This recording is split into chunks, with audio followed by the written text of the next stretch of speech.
لما يكون الكيس منها ب 130 جنيه كان لازم اتصرف واعمل بربع الثمن كميه كبيره. البطاطس الفارم فريست الكيس منه وصل 130 جنيه. بسم الله الرحمن الرحيم.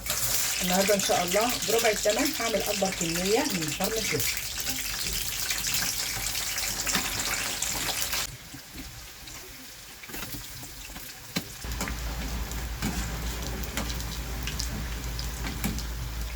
بسم الله ما شاء الله، شايفه الجمال والحلاوه. التجربه خير دليل.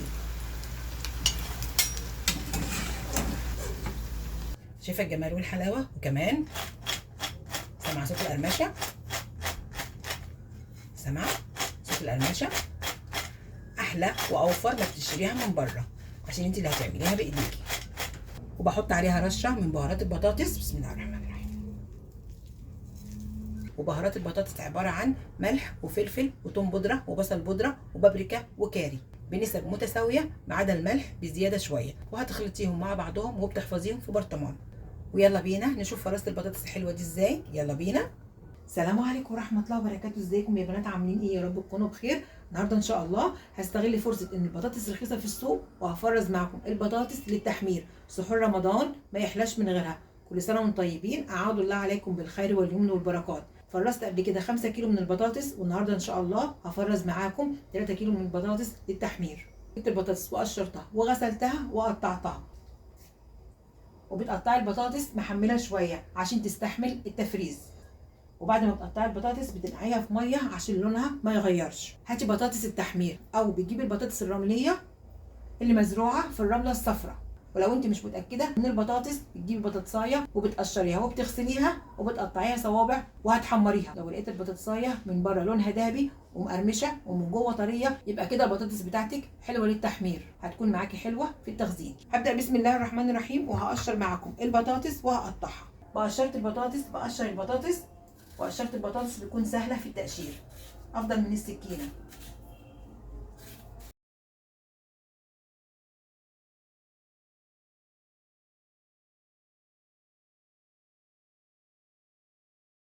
بالشكل ده، وبغسلها وأقطعها. بعد ما غسلت البطاطس هقطعها صوابع محملة شوية. بقطع البطاطس وبنزلها على طول في المية.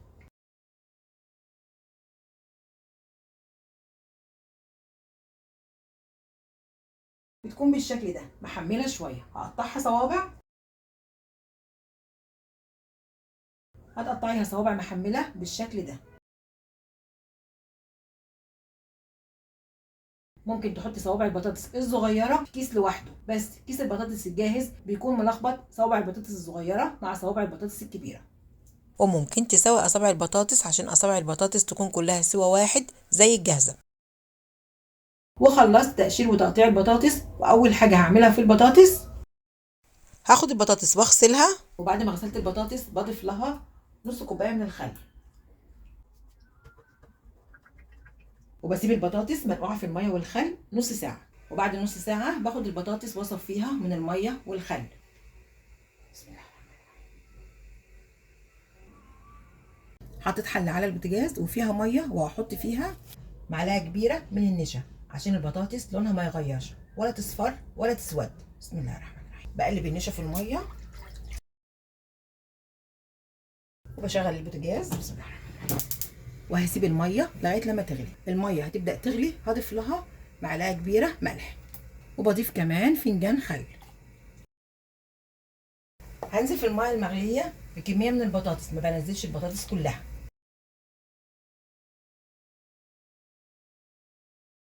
نزلت بنص كمية البطاطس.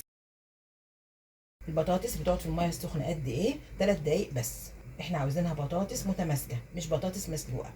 واخر حاجة بضيف عشان احافظ على لون البطاطس وقرمشتها نص معلقة من البيكنج باودر.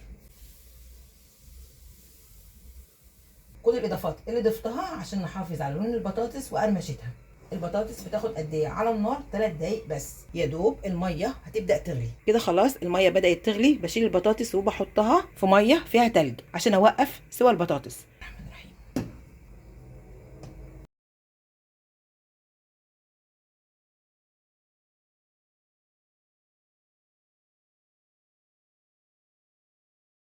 وبسيب الميه لغايه لما تغلي تاني، وبنزل بباقي كميه البطاطس. بسم الله الرحمن الرحيم. شايفه البطاطس محافظه على قوامها ازاي؟ شايفه البطاطس محافظه على قوامها ازاي، ما بتتقطمش بسهوله. بسيب البطاطس في الميه اللي فيها التلج لغايه لما البطاطس تبرد تماما. بنزل بباقي كميه البطاطس بعد ما الميه غلت، وبعد ما صفيت البطاطس بحطها على فوطه مطبخ نظيفه عشان البطاطس ما يكونش فيها ولا نقطه ميه. بسم الله الرحمن الرحيم. بوزع البطاطس على فوطه المطبخ. شايفه سبع البطاطس بسم الله ما شاء الله متماسك ازاي. شايفه كمان ما بيتكسرش سهوله. سبع بطاطس متماسك. هنشف البطاطس في فوطه مطبخ تانية، مش بخلي ولا نقطه ميه في اصابع البطاطس. بنشف البطاطس تماما من الميه عشان الميه بتعمل تلج. نشفت البطاطس تماما من الميه ورجعتها الطبق، وعلشان امنع التصاق البطاطس ببعضها اضيف للبطاطس معلقتين كبار من زيت الذره عشان امنع التصاق البطاطس ببعضها، وكمان عشان امنع تكون التلج فوق البطاطس. بسم الله الرحمن الرحيم. وبخلط البطاطس بايدي عشان اخلي كل صابع بطاطس يكون متغلف بالزيت. غلفت اصابع البطاطس كلها بالزيت كده. خلاص البطاطس بتاعتنا جاهزه على التفريز. بس في خطوه مهمه بحب اعملها، بفرد اصابع البطاطس على صينيه وبدخلها الفريزر ليله كامله علشان امنع التصاق البطاطس ببعضها. لو انت عايزه تاخدي جزء من البطاطس بيكون سهل معاكي ان هو يطلع زي كيس البطاطس الجاهز بالظبط. صينيه وفرشت عليها كيس ثلاجه، وباخد من البطاطس وبحطها في الصينيه. بفردها في الصينيه.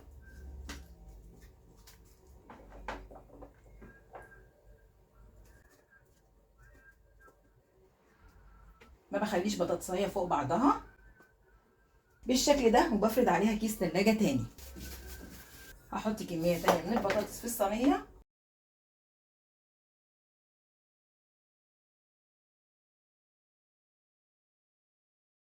وبحط كيس تلاجة تاني، وهكذا لغاية لما تخلصي كمية البطاطس. وبالشكل ده بتوفري كمية الصواني اللي بتحطيها في الفريزر. حطيت كمية البطاطس في صينية، وبين كل طبقة وطبقة كيس تلاجة عشان امنع التصاق البطاطس ببعضها، وبالشكل ده وفرت كمية الصواني اللي بحطها في الفريزر. وبغلف اخر طبقة من البطاطس في كيس التلاجة،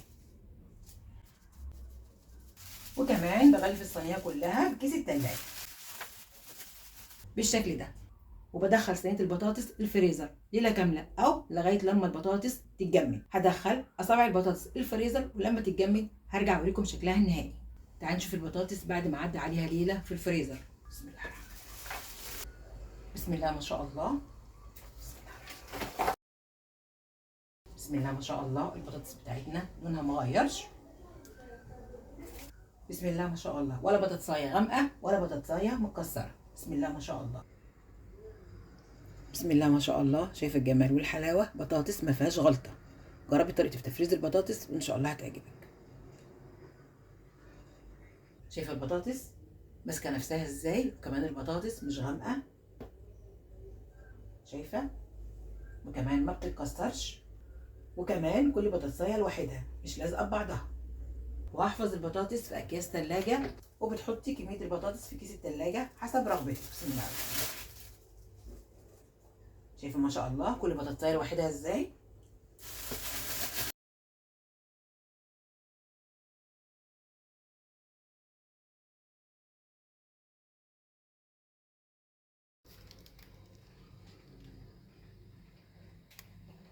وهخرج الهواء من الكيس،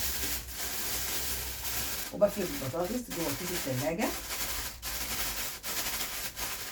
وبقلب في الكيس بالشكل ده.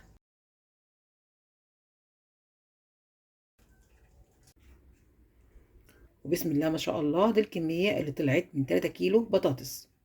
جربي طريقتي في تفريز البطاطس وان شاء الله هتعجبك. ويلا استعدي لشهر رمضان الكريم. اعاد الله عليكم بالخير واليمن والبركات. وهاتي كميه من البطاطس وفرزيها على طريقتي لسحور رمضان. اوفر واحلى وانضف ما بتشتريها من بره، عشان انت اللي هتعمليها بايديكي. جربيها على طريقتي واعمليها لاولادك وان شاء الله هتعجبهم. البطاطس مش للتحمير بس، بنفس الطريقه بتعملي بطاطس للطبيخ وبطاطس للصينيه وبطاطس كمان للحشو.